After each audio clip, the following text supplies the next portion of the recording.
क्या मैं अंदर आ सकता हूँ सर? नमस्ते sir. Thank you sir. So Gaurav, ji sir. आपने आईटी बीएचयू से माइनिंग में बीटेक किया है। जी सर। पहले अपना एक संक्षिप्त परिचय बोर्ड को दें जिस पे हम आपका साक्षात्कार आगे बढ़ा सकें। सर मेरा नाम गौरव है। मैं राजस्थान के चूरू जिले का निवासी हूँ सर। मेरी प्रारंभिक एजुकेशन आदर्श विद्या मंदिर स्कूल चूरू से हुई है। उसके साथ मैंने माइनिंग इंजीनियरिंग में बीटेक किया है आईआईटी बीएचयू से। कबड्डी खेलना सर मेरी हॉबी है और राजस्थान का प्राचीन गेम चरबर में सर मैं विशेष रुचि रखता हूँ। यूपीएससी में ये मेरा पहला प्रयास है और राजस्थान एडमिनिस्ट्रेटिव सर्विसेज 2018 में सर मैंने 12वीं रैंक हासिल की है सर।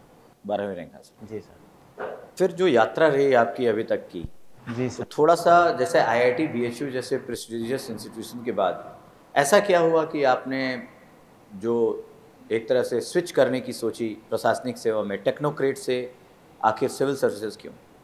जी सर, मैंने पहले जो मेरा इनिशियल जो एम था वो इंजीनियर बनने का ही था कि एक अच्छा इंजीनियर बनना है मुझे। लेकिन सर जो मैंने फिर परिस्थितियाँ देखी और जो मेरी समझ डेवलप हुई कि किस तरीके से सोसाइटी में ब्यूरोक्रेट्स काम करते हैं, किस प्रकार का उनको चैलेंज फेस करना पड़ता है, कितनी डाइवर्सिटी है और कितने बड़े स्केल पे वो सर्व कर सकते हैं और कितनी जो माइनिंग इंजीनियरिंग है वो एक स्पेशलाइज्ड फील्ड है जिसमें आप केवल एक ही एस्पेक्ट पे काम करते हो। यदि आपने माइनिंग में प्लानिंग चूज़ कर लिया तो फिर पूरी लाइफ के लिए आप प्लानिंग ही करते हो एक माइन की जो। तो मुझे लगा कि उससे ज़्यादा बढ़िया करियर ऑप्शन सिविल सर्विसेज में है और मुझे लगा जो मैंने गुण डेवलप किए हैं ओवर द ईयर्स, तो मुझे लगा उनका ज़्यादा यूज़ प्रशासन में किया जा सकता है और मैं जो सोसाइटी को ज़्यादा बढ़िया रिटर्न बैक कर सकता हूँ। अच्छा, वैसे माइनिंग, इंडिया में माइनिग कितने प्रकार से की जाती है? जी सर, इसके मेजरली 2 तरीके हैं सर। हम्म, एक तो अंडरग्राउंड माइनिंग होती है, एक ओपन कास्ट माइनिंग होती है सर। नुकसान किस में ज़्यादा है? सर दोनों के अपने-अपने नुकसान हैं, परंतु जो इंडिया की जो कंडीशंस है, उनको देखते हुए सर जो ओपन कास्ट माइनिंग है, सर उसको थोड़ा कम प्रेफ़र किया जाता है क्योंकि उसमें जो पॉल्यूशन है, जो एनवायरमेंटल लॉस है, वो काफ़ी ज़्यादा होता है सर कंपैरेटिवली अंडरग्राउंड अच्छा, माइनिंग के। माना ये जा रहा है कि अभी भी भारत के पास एबंडेंट ऑफ ऐसे मिनरल्स और ओर्स हैं जो दबे हुए हैं, जी सर। लेकिन हमारी टेक्नोलॉजी उतनी रिच, या हम वहाँ तक एक तो एक्सप्लोरेशन और उसके बाद उसको अच्छे तरीके से माइन करना अभी ये नहीं हो पा रहा है। तो ऐसा क्या किया, जैसे अगर हम नॉर्थ ईस्ट की बात करें जी तो सर। बहुत सारी ऐसी चीज़ें हैं जिसके बारे में चर्चा की जा सकती है। जी तो सर। आखिर क्या पहल की जानी चाहिए, कैसे हम इस चीज़ को देखें, क्योंकि हम कई चीज़ों पे डिपेंडेंट हैं इम्पोर्ट के लिए। जी तो सर। क्या हम ऐसा करें, किस तरह की टेक्नोलॉजी और किस तरह से एक्सप्लोरेशन को बढ़ावा दें जिससे जो है हमारे ही रिसोर्स को हम यूज़ कर सकें? जी सर। सर, जो भारत के अंदर माइनिंग है, वो बाकी देशों के कंपैरिज़न में काफ़ी पिछड़ा हुआ है सर। तो उसका सर पहला जो मैं मुख्य कारण समझता हूँ सर, वो है जो प्राइवेट कंपनीज़ का इन्वेस्टमेंट है। जैसे ऑस्ट्रेलिया के अंदर रियो टिंटो है और टेक कंपनीज़ हैं, जो टेक कंपनी है माइनिंग की, तो उन्होंने काफ़ी अच्छा इन्वेस्टमेंट किया है जिसकी वज़ह से टेक्नोलॉजिकल डेवलपमेंट हुआ है। तो पहला सर जो प्राइवेट इन्वेस्टमेंट है, उसको सर हमें प्रमोट करना पड़ेगा माइनिंग के अंदर। दूसरा सर जो मैं इम्पोर्टेंट समझता हूँ, वो है सर ह्यूमन रिसोर्स। जो माइनिंग इंजीनियरिंग है सर, वो काफ़ी कम जो टेक्नोलॉजिकल इंस्टीट्यूट्स हैं, उनके अंदर पढ़ाई जा रही है सर। और उसमें भी सर ज़्यादातर थ्योरेटिकल नॉलेज ज़्यादा दिया जा रहा है और प्रैक्टिकल नॉलेज अभी भी सर कम दिया जा रहा है। क्योंकि सर जो माइन का एक डेमो बनाना होता है, वो काफ़ी कॉस्टली होता है। तो जो ज़्यादातर इंस्टीट्यूट है, उसको प्रेफ़र नहीं करती। तो सर मैं दूसरा ये चाहूँगा कि इंस्टीट्यूट्स के अंदर जो माइनिंग है, उसके प्रैक्टिकल एस्पेक्ट को भी इंक्लूड किया जाए थ्योरेटिकल एस्पेक्ट के साथ-साथ। उसके साथ सर जो अभी गवर्नमेंट ने जो नए स्टेप्स उठाए हैं, तो मैं चाहूँगा सर उनमें और भी ज़्यादा जैसे कि वो मिनरल पॉलिसी आई है, एक्सप्लोरेशन पॉलिसी आई है, उनके अंदर भी प्रमोट करें। आपने जो उस नई मिनरल पॉलिसी आई उसका अध्ययन किया है? जी सर, मैंने कुछ आप हद तो तक अध्ययन राजस्थान किया से है। हैं भी, चूरू से आप बता रहे थे। जी सर, जी अगर सर। हम आपका वेस्टर्न राजस्थान की बात करें, जी वहाँ सर। पे भी बहुत संभाव्यताएँ, पोटेंशियलिटी है, जी। संभावनाएँ हैं। बहुत जी सारी सर। चीज़ें एक्सप्लोर भी की गई लास्ट 10 ईयर में देखा जाए, जी तो जो सर। कभी नहीं सोचा गया था वैसी चीज़ें निकली। जी सर। और क्या संभावनाएँ हो सकती हैं वेस्टर्न राजस्थान में?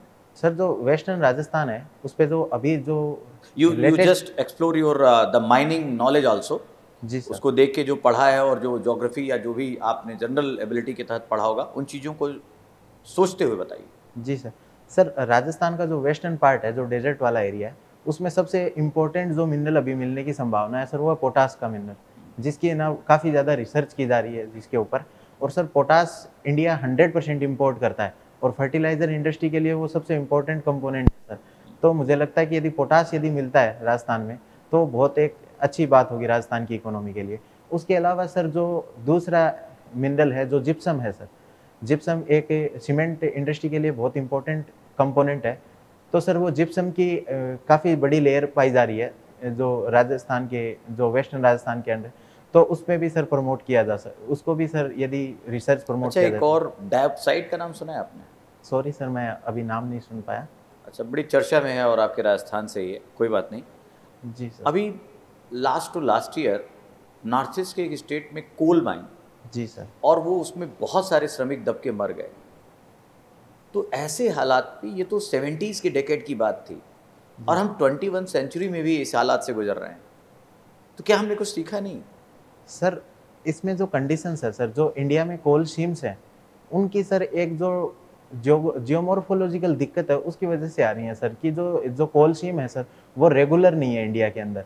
उसका एक कारण है सर, जबकि हिमालय की फॉर्मेशन हुई थी तो इन जो प्लेट टेक्टोनिक्स की मूवमेंट्स थी उसकी वजह से सर जो कोल सीम थी वो कभी भी इंडिया में कहीं भी ज़्यादा रेगुलर नहीं रही हैं सर। और उसकी वजह से सर जो माइनिंग के जो मेथड्स होते हैं वो सर नॉन इकोनॉमिकल हो जाते हैं। उनको इकोनॉमिकल बनाने के लिए कहीं न कहीं सर जो इल्लीगल माइनिंग का यूज़ किया जाता है, जिसमें सेफ्टी स्टैंडर्ड्स को सर दरकिनार कर दिया जाता है। उसकी वजह से सर एक से एक्सीडेंट ज़्यादा होते हैं इंडिया में, जो ऑल ओवर द वर्ल्ड के कंपैरिजन में हम यदि देखें तो। आपने आईआईटी बीएचयू से किया है। जी सर। बीएचयू की एक यूनिकनेस है, एक यूनिक क्वालिटी है जो और किसी सेंट्रल यूनिवर्सिटी की नहीं है। क्या?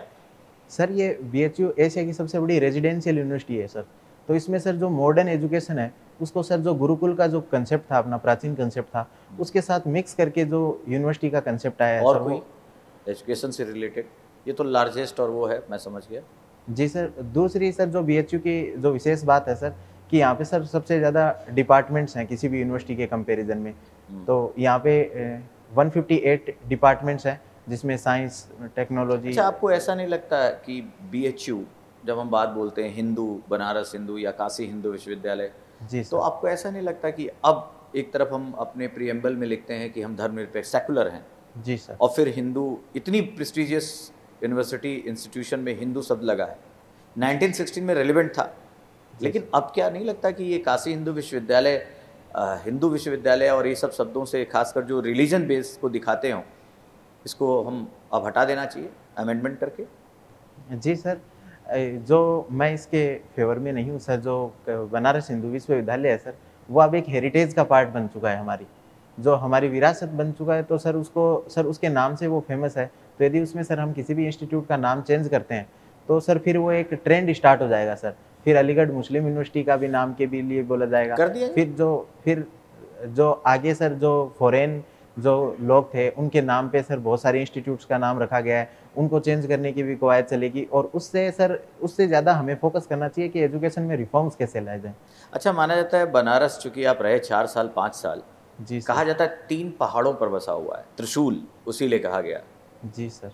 आप जानते हैं कौन से वो 3 स्तंभ हैं जिन पे कहा जाता है बनारस है, और वो तो इसीलिए कहा जाता है ऊंचा उठा हुआ है, त्रिशूल पे है? सॉरी सर, जितनी मेरी जानकारी है, मैंने बनारस में कोई पहाड़ नहीं देखा है सर। अच्छा, ये चीज़ आप तो पढ़ा है? विंध्यन रेंज का सर कुछ पार्ट है, लेकिन वो सर बनारस से काफ़ी बाहर है। मैंने जो आसपास के जो 3 पिलर लोकल, माने जाते हैं जिन पे टिका हुआ है। सॉरी सर, इसके विषय में मेरी अच्छा, जानकारी एक नहीं स्ट्रेंज, और फिर मैं मूव आउट करूंगा। है। जी सर। ये आपने आईटी से, माइनिंग से की, आपने इंजीनियरिंग, फिर देख रहा था आपने एमए सोशियोलॉजी कर लिया, जी सर। और ऑप्शनल आपने कैरी किया एंथ्रोपोलॉजी। एंथ्रोपोलॉजी। ये ऐसा क्यों? सर जो एंथ्रोपोलॉजी ऑप्शनल लेने का डिसीजन सर मेरा पहला डिसीजन था। तो सर उसके बाद जो मेरी लोकल यूनिवर्सिटी थी, महाराजा गंगा सिंह यूनिवर्सिटी, तो वहाँ पे sir anthropology as a subject available नहीं था।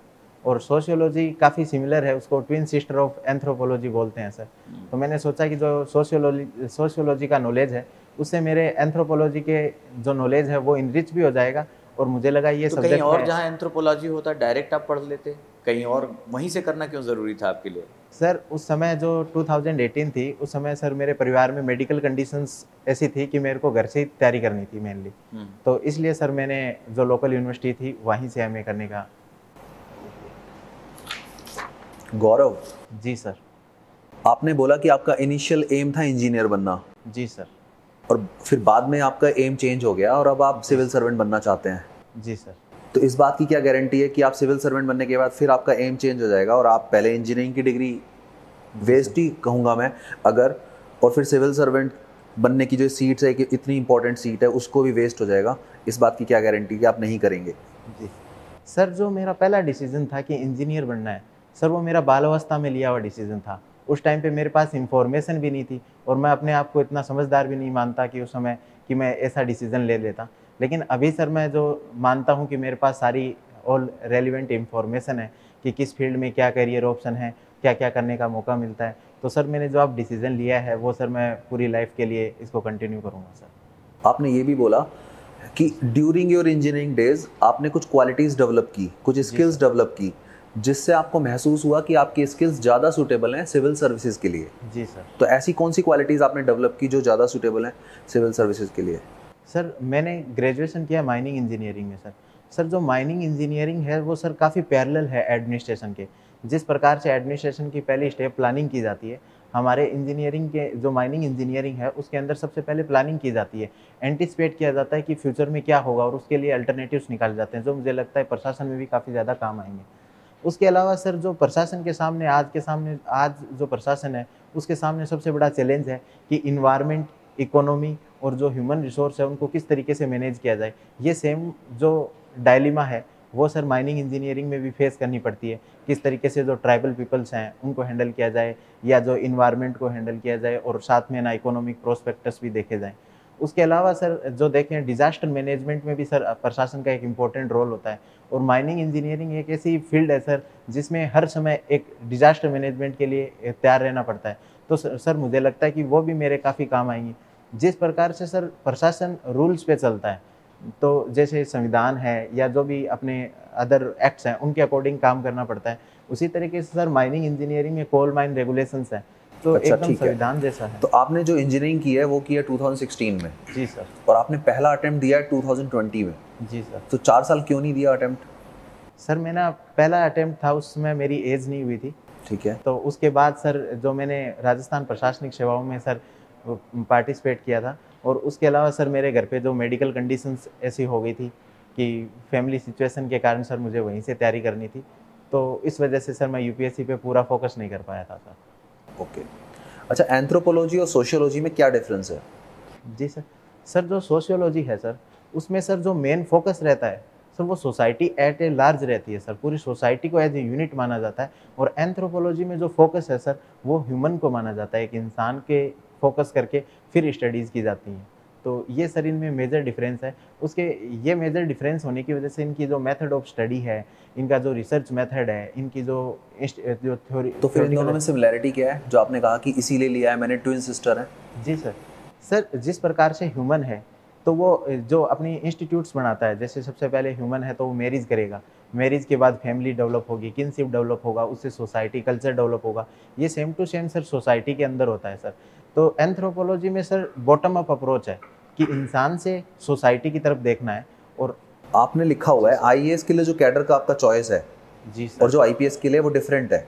जी सर। जैसे सेकंड चॉइस आईएएस के लिए गुजरात है और आईपीएस के लिए महाराष्ट्र है, जी सर। ऐसा डिफरेंस क्यों? सर ऐसा जो मेरे सीनियर्स थे उनके साथ मैंने कंसल्ट किया और मुझे जितनी जानकारी मिली कि जिसमें जो महाराष्ट्र और तेलंगाना है तो इसमें सर कमिश्नरेट सिस्टम है कि उसकी वजह से सर वहाँ पे जो पुलिस सर्विसेज हैं वो ज़्यादा बेटर हैं, इसलिए मेरी आईएएस और आईपीएस की चॉइसेस में थोड़ा डिफरेंस है सर। क्या है commissionerate system? Commissionerate system sir जो बड़ी सिटीज़ होती हैं वहाँ पे सर जो आईपीएस के जो पावर्स हैं उसमें सर जो डीएम्स की कुछ पावर होती हैं वो आईपीएस को दी जाती हैं। जैसे सर जो धारा 144 लगाना है और कर्फ्यू से रिलेटेड कुछ पावर हैं वो सर मतलब मेनली आईपीएस को दी तो जाती आप हैं। पावर के लिए बनना चाहते हैं सिविल सर्वेंट? नहीं सर, जो आपके साथ कभी भी कोई पावर दी जाती है तो उसके साथ आपको एक रिस्पॉन्सिबिलिटी दी जाती है, आपका बहुत बड़ा दायित्व होता है। उसको सर पूरा करना ही एक बहुत जो मतलब इतने बड़े स्केल पे कार्य करते हैं आईएएस और आईपीएस, तो वो मुझे काफ़ी ज़्यादा अट्रैक्ट करता है। अच्छा, एक लास्ट क्वेश्चन बता दीजिए, माइनिंग माफिया क्या होता है? माइनिंग माफिया कैसे वो कमाते हैं? क्योंकि माइनिंग माफिया तो एडमिनिस्ट्रेशन और पुलिस के लोगों तक को इवन मर्डर तक कर देते हैं। जी सर। उनका क्या मॉडस ऑपरेंडी है पैसे कमाने का? सर जो माइनिंग माफिया है सर वो प्रॉफिट के ऊपर काम करता है, तो उसमें सर मेनली यदि जो इल्लीगल माइनिंग है वो उनका मेन सोर्स होता है। इल्लीगल माइनिंग का मतलब? इल्लीगल माइनिंग को यदि सर देखा जाए तो सर ये दो तरीके से होती हैं सर। या तो आप साइंटिफिक जो रूल्स हैं उनको मत फॉलो करो, तो वो इलीगल माइनिंग के अंदर में आएगा। या फिर सर बिना लीज के आप जो मिनरल एक्सप्लोर कर रहे हो तो वो इलीगल माइनिंग के अंदर आएगा।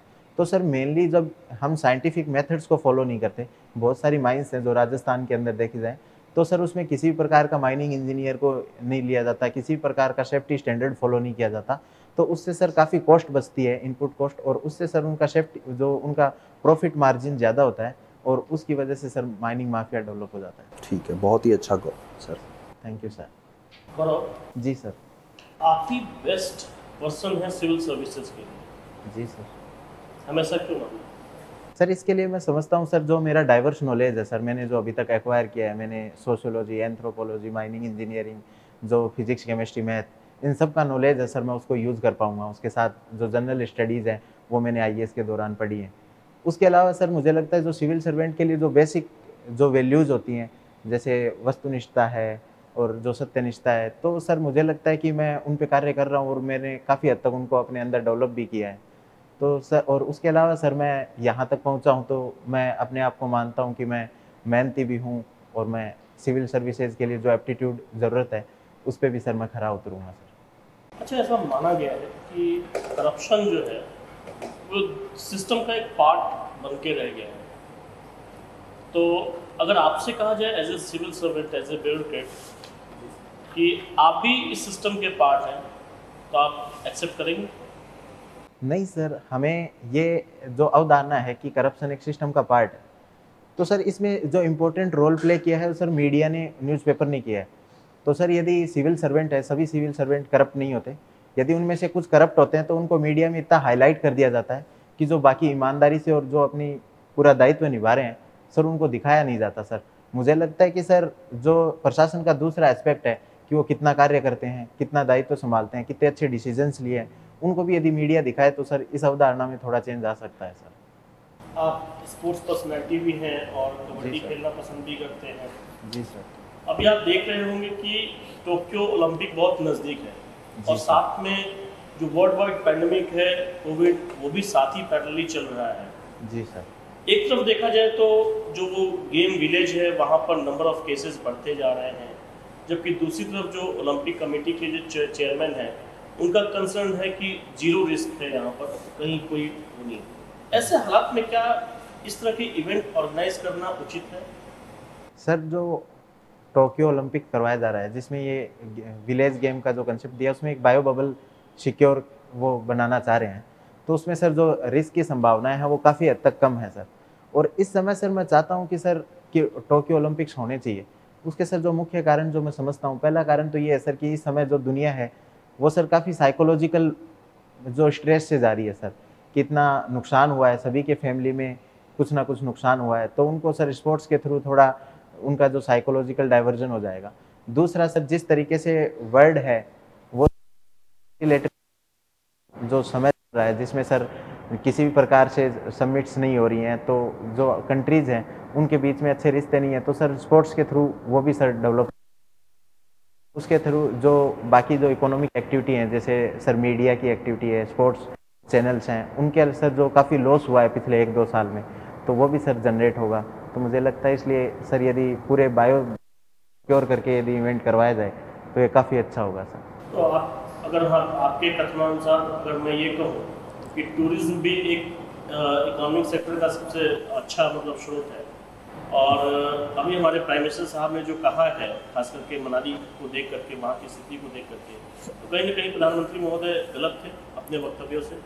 ये पैंडेमिक एरा है, इतनी भीड़ और इतना टूरिज्म एक्टिविटी को बढ़ावा नहीं देना चाहिए, अपने घरों में रहना चाहिए। सर उसमें दो इशू है सर, जो टोक्यो ओलंपिक्स हो रहा है तो वहाँ पे बायो बबल बनाया जा रहा है, लेकिन जो मनाली और ऐसे टूरिस्ट प्लेस है यहाँ पे किसी भी तरीके का बायो बबल नहीं है। दूसरा सर जो टोक्यो ओलंपिक्स में लोग जो पार्टिसिपेट करेंगे उनके अंदर जो कोरोना सूटेबल बिहेवियर है उसको जनरेट करना काफ़ी ईजी है एज कम्पेयर टू जो टूरिज्म के लिए जो जा रहे हैं लोग। और उसके अलावा सर जो टूरिस्ट की साइट्स हैं वहाँ पे सर लोकल इंफ्रास्ट्रक्चर और उनके पास जो फाइनेंशियल रिसोर्सेज है वो काफ़ी कम होते हैं। वहीं पे सर जो टोक्यो ओलंपिक्स है वहाँ पे सर जो इंटरनेशनल, थैंक यू सर।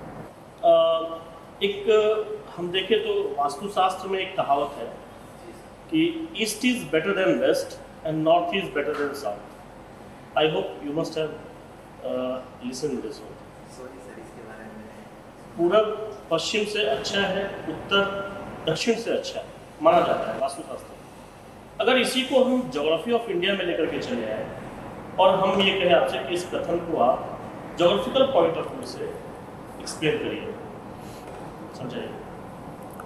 यदि सर जो नॉर्थ इंडिया है उसको सर साउथ इंडिया के कंपैरिजन में अच्छा बताना है तो सर उसमें एक तो इंफ्रास्ट्रक्चर डेवलपमेंट में बता सकते हैं। जो फर्टाइल लैंड, जो समतल भूमि होने की वजह से यहाँ पे इंफ्रास्ट्रक्चर डेवलपमेंट काफ़ी अच्छा हुआ है, रेलवे नेटवर्क वगैरह। दूसरा सर जो एग्रीकल्चर है उसमें भी सर जो नॉर्थ इंडिया है वो साउथ इंडिया के कंपैरिजन में सर ज़्यादा बेटर होगा सर। और पूर्व को यदि सर पश्चिम से बढ़िया बताया जाए तो भी सर मैं समझता हूँ कि एग्रीकल्चर और फर्टाइल लैंड है। दूसरा सर छोटा नागपुर का प्लेटू है तो वो मिनरल रिच है, तो इस तरीके से पूर्व पश्चिम से बेटर हो सकता है। मेरा लास्ट क्वेश्चन, जी सर, भविष्य में आपने कभी इस तरह की प्लानिंग कर रखी है कि कोई एक ऐसी अवेयरनेस स्कीम लेकर के आएंगे या फिर कोई ऐसा करियर काउंसलिंग लेकर के आएंगे कि जिस तरह आप स्टार्टिंग में भ्रमित हुए हैं कि आपने इंजीनियरिंग कर ली धोखे से, ठीक है, क्योंकि फिर सिविल सर्विसेज आपका ऐसा था, तो कोई दूसरा बच्चा ऐसा ना हो, आप उसको बताएंगे नहीं सिविल सर्विसेज में ही आना, सिविल सर्वेंट ही बनना, कोई अदर करियर ऑप्शंस ठीक नहीं है, क्योंकि आपको लगा ना कि आपसे गलती हो गई इंजीनियरिंग करके। नहीं सर, इसको मैं गलती तो नहीं मानूंगा सर कि ये सर जो उस टाइम पे जो बाल अवस्था होती है उस समय जो मेरे जो ड्रीम्स थे कि इस तरीके की पढ़ाई करनी चाहिए तो उस तरीके की पढ़ाई मैंने की है। हालांकि बच्चों को सर इसके लिए और अवेयर किया जा सकता है कि वो अर्ली स्टेज में अपना करियर को चूज़ कर सकें। तो इसके लिए सर जो नई एजुकेशन पॉलिसी आई है सर उसमें भी जैसे डिफरेंट स्ट्रीम क्रेडिट बेस्ड जो सिस्टम आया है जिसमें आप साइंस के साथ आर्ट्स के सब्जेक्ट्स भी पढ़ सकते हैं। तो ये जो नई एजुकेशन पॉलिसी को सर हम अच्छे से यदि इम्प्लीमेंट करें तो बच्चे को सर जो डाइवर्स नॉलेज होगा, डाइवर्स फील्ड में जो करियर ऑप्शन है उनका नॉलेज होगा तो सर वो अर्ली एज में अच्छा डिसीजन ले पाएगा। अच्छा, ये आपकी एक और हॉबी है, इसका क्या मतलब है, क्या है ये लोकल गेम? जी सर ये चर भर, सर इसको इंग्लिश में द मिल्स बोलते हैं सर ये राजस्थान का एक प्राचीन गेम है और सर इसको जो बोर्ड पे खेले जाने वाले गेम्स में सबसे पुराना गेम भी इसको मानते हैं सर। और ये सर गरीबों के चेस के नाम से भी फेमस है सर ये। सर इसमें क्या होता है कि ग्राउंड के ऊपर ही स्क्वायर बनाए जाते हैं, 3 स्क्वायर जो एक दूसरे के साथ इंटरकनेक्टेड होते हैं और दोनों जो अपोनेंट होते हैं उनके पास 9 गोटियाँ होती हैं, उनको एक के बाद एक प्लेस करना होता है। और जब भी वो गोटियाँ सर एक सीध में आ जाती हैं तो उसको भर बोलते हैं कि वो तीनों एक सीध में उसने भर दी, तो उसके बाद उसको एक चुराने का ऑप्शन मिलता है। जिस तरीके से चेस में हमें चुराने का ऑप्शन मिलता है तो उसको चर बोलते हैं, इसलिए इसका नाम सर चर भर पड़ा है। वो ठीक है, हर जगह ये खेला जाता है जी सर। चेस में आप तो इंजीनियर हैं, चेस की आपने बात की और ऑब्वियसली स्क्वायर थिंग बोला। जी आप सर। बता सकते हैं कितने स्क्वायर्स होते हैं एक चेस बोर्ड में? सर 64 होते हैं। Sure? Yes sir. Sir mining की बात कर रहे थे और आपने जी माइनिंग सर। की टाइप्स भी बताई। जी सर। यूरेनियम की माइनिंग करना हो तो उसमें से कौन सी टाइप्स यूज करेंगे? सर यूरेनियम की माइनिंग के लिए सर जनरली जो अंडरग्राउंड माइनिंग है उसको चूज किया जाता है सर। जैसे जो भारत में सबसे बड़ी माइन है जादूगुड़ा, वहाँ पे और सर कोई मॉडर्न मेथड आया है? यूरेनियम माइनिंग, हाँ, सर जहाँ तक मैंने अभी स्टडी किया है सर, तो सर बायो माइनिंग एक नया मेथड है जिसके थ्रू सर जो रेडियो एक्टिव मिनरल्स हैं उनको एक्सप्लोर करने की कोशिश की जा रही है, लेकिन अभी इंडिया में ऐसा हो रहा है, इससे मैं अभी बायो माइनिंग क्या होती है? सर बायो माइनिंग में सर जो बायोलॉजिकल एजेंट्स होते हैं सर उनके पास सब कुछ ऐसे बायोलॉजिकल एजेंट्स होते हैं जिनके पास लीचिंग की कैपेसिटी होती है सर। उसमें से वो कुछ मिनरल्स को केमिकली डिकम्पोज कर देते हैं तो जो बाकी मिनरल बचता है उसको एक्सट्रैक्ट कर लेते हैं। तो इस इन साइटू मेथड भी है क्या कुछ? इन सीटू मेथड हाँ। सर। जी सर, इन सीटू मेथड है। उसमें सर यदि हम इन सीटू मेथड एक जनरल ब्रॉडर टर्म है, जब हम किसी भी जगह के उसके जो लोकल कंडीशंस हैं उनको चेंज किए बिना कोई वहाँ पे सर हम एक्सप्लॉइट करने की कोशिश करते हैं तो उसको सर इन सीटू बोलते हैं। ओके। और कई बार हम देखते हैं कि जब हम माइनिंग करते हैं जी तो उसमें एसिड्स की प्रॉब्लम आती है। जी सर। तो एसिड्स को, ड्रेनेज को निकालने के लिए कैसे कैसे आप प्रयास करेंगे? जी सर माइनिंग में एक बहुत बड़ी इशू है एसिड माइन ड्रेनेज। सर जब भी जो केमिकल्स हैं वो यदि ऑक्सीजन और वाटर के कांटेक्ट में आते हैं तो वो सर एसिड बना लेते हैं और उनका ड्रेनेज होता है। उसमें सर सबसे इम्पोर्टेंट है कि उस जगह की हमें स्लोप जाननी पड़ती है कि यदि वो एसिड माइन ड्रेनेज हो गया तो सबसे पहले तो जो पॉइंट ऑफ जो ओरिजिन है वहीं पे ख़त्म कर दो। तो मतलब जो केमिकल्स हैं उनको ऑक्सीजन के साथ और वाटर के साथ कॉन्टैक्ट में नहीं आने दो। यदि वो कॉन्टैक्ट में आ जाते हैं तो उस जगह की जो स्लोप एनालिसिस करनी चाहिए, और यदि स्लोप एनालिसिस में यदि वो वाटर बॉडी की तरफ जा रहा है तो सर हम एम्बैंकमेंट बना के सर उसको कंट्रोल कर सकते हैं सर। ओके, एक केस स्टडी है, मान जी सर। लीजिए आप प्रमोट होकर के सिलेक्ट होते हैं आईएएस और प्रमोट कर कैबिनेट सेक्रेटरी बन जाते हैं। जी सर। आपके पास 2 डिपार्टमेंट की फाइल आती है, एक कोल डिपार्टमेंट की फाइल आती है और जी उसके सर। सचिव का है कि जल्दी जल्दी कोल का प्रोडक्शन बढ़ाया जाए, जी ठीक सर। है। और दूसरी तरफ मिनिस्ट्री ऑफ एनवायरनमेंट की फाइल आती है कि उस एरिया में कोल की माइनिंग को रोका जाए क्योंकि वहाँ पर जनता परेशान है और बहुत बड़ी पॉल्यूशन की समस्या हो रही है, जी और सर। बहुत सारे उस क्षेत्र के लोग अपने फंडामेंटल राइट्स को लेकर कोर्ट में गए हुए हैं। जी सर। इस प्रॉब्लम को आप सॉल्व कैसे करेंगे? जी सर, जो इन्वायरमेंट और जो इकोनॉमी है उसके बीच का जो बैलेंस बनाना है सर, उसके लिए सर जो अभी रिसर्च हुई है उन पे सर काम करने का सर मैं उनको आदेश दूंगा सर।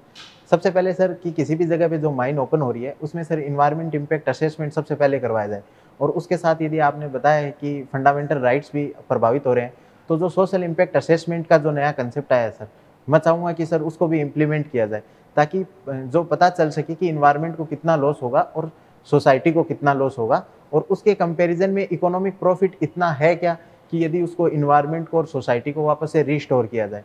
तो सर मैंने जैसे माइनिंग इंजीनियरिंग के दौरान पढ़ा है सर कि यदि फॉरेस्ट का लॉस होता है सर तो उसके बाद सर नया फॉरेस्ट उगाया जा सकता है।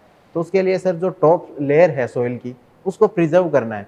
तो अभी माइनिंग की जो मॉडर्न टेक्निक्स हैं सर उसमें जो टॉप लेयर ऑफ सॉइल है उसको प्रिजर्व कर सकते हैं, और जैसा फॉरेस्ट पहले था उसके कंपेरिजन में नया फॉरेस्ट क्रिएट कर सकते हैं। माइनिंग एक्टिविटीज़ के रेस्पेक्ट में जी सर। इन्वायरमेंटल रेगुलेशंस जो है उसके बारे में बताइए, कौन कौन से रेगुलेशंस हैं?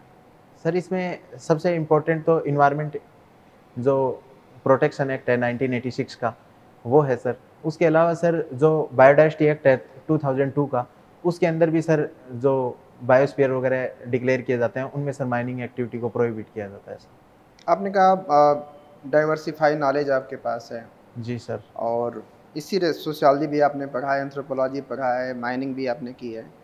तो सोशियोलॉजी और एंथ्रोपोलॉजी का एक मेरा क्वेश्चन है, जी सर। मैन और ह्यूमन में क्या डिफरेंस है और किसकी स्टडी किस में करते हैं? सॉरी सर, इस विषय में मैंने अभी विचार किया नहीं कभी सर, मैं इसको ज़रूर पढ़ने की कोशिश करूँगा। ओके, एक कहावत है जी सर। कि जिस तरह सोशियोलॉजी आदिम समाजों का अध्ययन करती है उसी तरह एंथ्रोपोलॉजी आधुनिक समाजों का अध्ययन करती है। इस कहावत को कैसे इंटरप्रेट करेंगे आप? सर जहाँ तक मैं श्योर हूँ सर, जो एंथ्रोपोलॉजी है सर वो प्रिमिटिव सोसाइटी की स्टडी करती है, और जो सोशियोलॉजी है वो मॉडर्न सोसाइटी की स्टडी करती है। तो सर इसमें जो एंथ्रोपोलॉजी में जब ह्यूमन को एज ए सेंटर माना जाता है तो सर उसका इवोल्यूशन कैसे हुआ है और जो कल्चर का इवोल्यूशन कैसे हुआ है। तो सर जो मैन बनने से पहले जो ऐप थे तो ऐप से लेके स्टडी करते हैं, और फिर सबसे पहले जो एंथ्रोपोलॉजी का सबसे मेन फोकस होता है कि किसी भी चीज़ का ओरिजिन क्यों हुआ है। आदमी मैरिज करता है तो क्यों करता है, यदि वो किनशिप बनाता है तो क्यों बनाता है। तो सबसे जो इम्पोर्टेंट होता है वो प्रिमिटिव सोसाइटी को स्टडी करना होता है। इसलिए सर एंथ्रोपोलॉजी का फोकस जो उस समय का रहता है वो जो प्रिमिटिव सोसाइटीज़ पे रहता है, और जो सोशियोलॉजी होता है सर उनका मेन फोकस होता है कि आज के समय जो सोसाइटी के अंदर जो इवेंट्स हो रही हैं उनकी स्टडी करना, और उनकी स्टडी करके जो सोशल डिसफंक्शंस क्रिएट हो गए हैं उनको कम करना। तो सेकंड लास्ट क्वेश्चन मेरी तरफ से, जी सर। सोशल सिक्योरिटी और सोशल इंश्योरेंस में क्या डिफरेंस है? जी सर।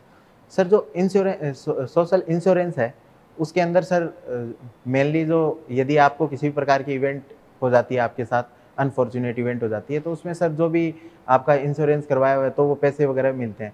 वहीं पे जो सोशल सिक्योरिटी है वो एक ब्रॉडर टर्म है सर। उसके अंदर सर इंश्योरेंस के अलावा सर पेंशन है, और जो सरकार की तरफ से मेडिकल फैसिलिटीज़ हैं, एजुकेशन फैसिलिटीज़ हैं, वो सब सारी इंक्लूड करते हैं, तो उसको सर सोशल सिक्योरिटी का नाम देते हैं। ओके, जी सर। इसी रेस्पेक्ट में मेरा एक सवाल है। जी सर। विडो रीमैरिज हमारे समाज में बहुत बड़ी समस्या है, कई बार नहीं हो पाती है, या फिर थोड़ा समाज अभी भी हमारा ट्रेडिशनल है।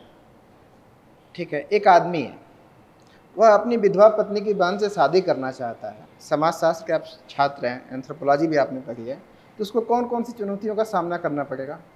विडो री मैरिज करने में। नहीं, एक आदमी है वो अपनी विधवा पत्नी की बहन से शादी करना चाहता है, तो उसको कौन कौन सी चुनौतियों का सामना करना पड़ेगा? सर उसमें मैन है, तो सर सबसे पहली जो इंस्टीट्यूट है वो मैरिज है सर, वहाँ से वो सोरोरेट मैरिज करना चाहता है, मतलब बहन से शादी करना चाहता है। तो सर यदि उस सोसाइटी में यदि सोरोरेट मैरिज होती हैं तो कोई दिक्कत नहीं है, लेकिन जो हिंदू मैरिज जो सिस्टम है उसमें सर जो सिंगल मैरिज कंसेप्ट है तो वहाँ पे सर दिक्कत आ सकती है। दूसरा सर दिक्कत आ सकती है किनशिप की तरफ से सर, जो किनशिप बॉन्ड्स हैं उनके अंदर सर दिक्कत आ सकती है। तीसरा सर कि जो एज डिफरेंस है उसकी वजह से सर मतलब जो यदि उसकी छोटी बहन है तो उसकी वजह से एज डिफरेंस आ सकती है। फिर सर लीगल चैलेंजेस आ सकते हैं, जिसमें यदि उसका फर्स्ट वाइफ के साथ कोई चिल्ड्रन है और नई वाइफ के साथ चिल्ड्रन आता है तो उसमें प्रॉपर्टी डिस्ट्रीब्यूशन किस तरीके से होगा, तो सर उसमें लीगल चैलेंज भी आ सकते हैं सर। इवन क्वेश्चन मोर, अभी जी एक सर। बात हो रही थी क्वाड के बारे में, आपने पढ़ा होगा। जी सर। क्वाड में नहीं पूछूंगा आपसे, एक न्यू क्वाड की कॉन्सेप्ट आई है, न्यू क्वाड की कॉन्सेप्ट आई है विद इन दिस वीक। इसके बारे में सुना है, पढ़ा है आपने? सॉरी सर, मैं अभी इसके बारे में अवेयर नहीं हूँ sir. Okay please sir. Sir का ये क्वेश्चन शुरू करते हैं। ये अफगानिस्तान से रिलेटेड इश्यूज पे अमेरिका की तरफ से पहल हुई है। जी सर। एक तरफ अमेरिका जो है नाटो सैनिकों और अपना जब मूव कर रहा है तो यहाँ चैलेंजेस बहुत बड़े हैं, तालिबानिज़म हावी हो रहा है, और दूसरी तरफ सारी समस्या उसी की दी हुई है, और दूसरी तरफ ऐसी बातों से वो वर्ल्ड को ये भी दिखाना चाह रहा है कि नहीं अभी भी हम एक इम्पॉर्टेंट यहाँ रोल प्ले कर रहे हैं। ऐसे में भारत की चुनौतियाँ बहुत बढ़ गई हैं। इस पूरे इशू को देखते हुए आपको क्या लगता है भारत को और क्या करना चाहिए? जी सर। सर जो अफ़गानिस्तान के अंदर डिस्टेबिलिटी यदि आती है तो सर वो भारत के लिए बहुत बड़ी चुनौती आने वाली है सर। यदि ये कहना भी सर अनुचित नहीं होगा सर कि यदि अफ़गानिस्तान अनस्टेबल होता है तो इंडिया सबसे लॉस वाला सर उसमें स्टेक होल्डर होगा। तो सर इसमें सबसे पहले जो मेरे विचार है सर, जो एससीओ ऑर्गेनाइजेशन है, संघाई कोऑपरेशन ऑर्गेनाइजेशन है, तो सर उस ऑर्गेनाइजेशन का मेन एम था कि एशिया के अंदर स्टेबिलिटी लाना, और उसमें सर जो पाकिस्तान, चाइना, रशिया और जो सेंट्रल एशिया के जो बाकी कंट्रीज भी हैं, तो सर ये सारे रीजनल प्लेयर्स हैं, उनके साथ कोऑपरेशन करके सर एससीओ एक इम्पोर्टेंट रोल प्ले कर सकता है। लेकिन नहीं लगता कि पाकिस्तान उसमें मेंबर है और तालिबान पाकिस्तान का नेक्सस भी आपको पता है, और पाकिस्तान चाइना भी किसी तरह हेगोमनी को अपनी, उसको तो फायदा है अगर तालिबान आएगा। आप देख ही रहे हैं इक्वेशंस, चाइना अपने तरीके से कर रहा है, तो ऐसा नहीं लगता एससीओ इररिलेवेंट फोरम होगा इसके लिए? ठीक है, प्रिंसिपल्स उसके वही हैं, उद्देश्य यही था गठन का जो आप कह रहे हैं, लेकिन प्रैक्टिकल उस पर तो बहुत अलग दिखता है सर। यदि प्रैक्टिकलिटी देखें सर, तो जो पाकिस्तान है वो तालिबान के राइज से इसलिए खुश है कि जो अफगानिस्तान गवर्नमेंट थी वो इंडिया के साथ अच्छे संपर्क थे, और चाइना इसलिए खुश है कि यूएस की हेजेमनी कम हो रही है। लेकिन सर उनको प्रैक्टिकल चैलेंज पाकिस्तान और चाइना को भी फेस करने पड़ेंगे। जैसे यदि तालिबान संगठन मजबूत होता है तो जो जिनजियांग प्रोविंस है चाइना का, वहाँ पे सर जो रेडिकल इस्लाम वापस से पनप सकता है। वहीं पे दूसरी तरफ सर पाकिस्तान के अंदर भी यदि तालिबान का राज आता है अफगानिस्तान में तो रिफ्यूजी की प्रॉब्लम आएगी। दूसरा सर तहरीक तालिबान, जो जिसको बैड तालिबान के नाम से पाकिस्तान ने प्रपोज किया है, वो भी सर उसके सामने एक चैलेंज बन के आएगा। और सर जो तालिबान है वो डूरंड लाइन को भी नहीं मानता है, तो पाकिस्तान के साथ और भी कॉन्फ्लिक्ट आएंगे।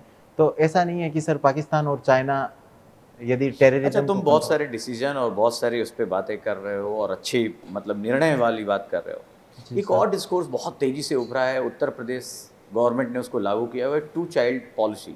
जी सर। 2 child norm.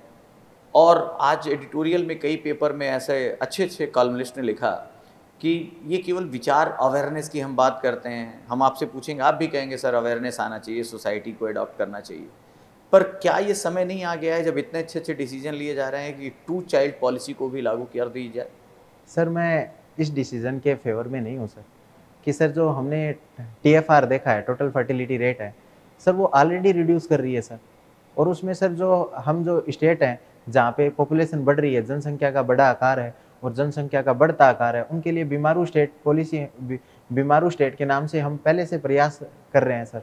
यदि उसमें सर यदि आप किसी के TFR पूरे इंडिया का आप बता रहे होंगे, लेकिन अगर हम, जैसे आपने नाम लिया नॉर्थ और बीमारू स्टेट, अगर हम इधर देखें तो ये तो फिर अब अगले बहुत समय लग जाएगा, और उसमें रिसोर्स, और आप तो एंथ्रोपोलॉजी के स्टूडेंट हैं, डायनासोर क्यों गायब हुए भाई? इतना बड़ा जीव कुछ भी मार के खा सकता था, लेकिन उसको खाने के लिए नहीं रहा। रिसोर्सेज कम। पढ़ा होगा आपने? जी सर, जी सर। सेम सिचुएशन आ रही है, population is so huge, resource is so less, और एक गैप होगा तो फिर यही हालात होंगे।